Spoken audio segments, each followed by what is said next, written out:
औज़ु बिल्लाहि मिनश्शैतानिर्रजीम बिस्मिल्लाहिर्रहमानिर्रहीम।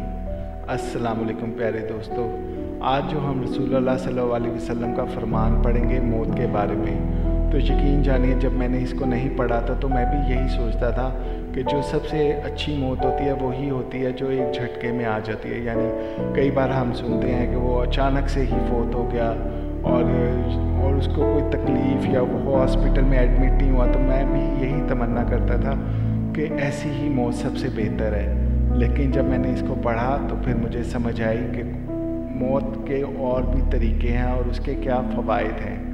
रसूलुल्लाह सल्लल्लाहु अलैहि वसल्लम ने फरमाया कि मौत का एकदम आना अफसोस के लायक है। आप पूछेंगे कि क्यों?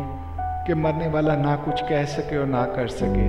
जब हमारा मुकम्मल ईमान है कि हमने मर ही जाना है, तो फिर कौन चाहेगा कि हम तकलीफ़ों से गुज़रें और एक तकलीफ़ दे मौत मरें। तो सब यही चाहेंगे, मैं भी यही चाहता था कि मैं भी ऐसे ही मर जाऊं। लेकिन जब मैंने इसको पढ़ा तो दिल चाहा कि अगर कोई मुश्किल मौत से पहले आती है तो ना जाने वो हमें कितने अज़ाबों से निजात दिलाने का बायस बन जाएगी। आप सल्लल्लाहु अलैहि वसल्लम के ज़माने में कोई आदमी बैठा हुआ एकदम मर गया तो किसी ने कहा क्या अच्छी मौत मरा है, ना कोई बीमारी देखी और ना कुछ जान निकलने की तकलीफ़ हुई। मैंने भी इस लफ्ज़ों को बहुत बारी दोहराया है जब मैंने लोगों को देखा इस तरह से मरते, तो वाकई में जब मैं भी वैसी ही मौत की तमन्ना करता था। रसूलुल्लाह सल्लल्लाहु अलैहि वसल्लम को जब इसका ये कहना मालूम हुआ तो आपने इस आदमी से फरमाया कि तेरे पास क्या सबूत है कि अचानक एकदम मरने से इसकी तकलीफ़ नहीं होती। अगर अल्लाह ताला इसको इस हाल में मौत देता कि वो बीमारी की तकलीफ़ उठाता तो इसके सब गुनाह माफ़ हो जाते।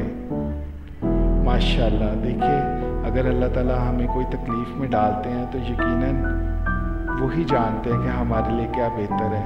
शायद जब वो हमें तकलीफ़ में डालते हैं तो वो हमारी निजात को भी मुमकिन बना देते हैं। शायद आज वो तकलीफ़ हमें बहुत बुरी लगती है, हम कराते हैं, तकलीफ़ में भी होते हैं, लेकिन कहीं ना कहीं अल्लाह ताला उसका अजर हमें दे देते हैं।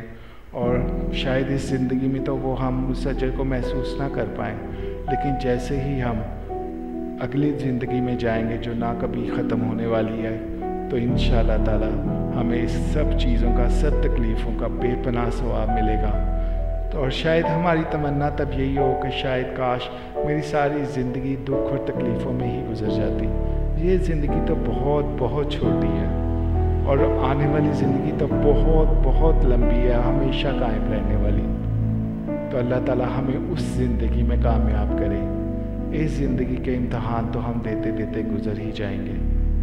तो मैं आपके लिए भी तमन्ना करता हूँ, ख़ुद के लिए भी तमन्ना करता हूँ, हमारे हक़ में जो बेहतर है अल्लाह ताला वो हमारे लिए कर दे और हम उसकी रज़ा में खुश हैं।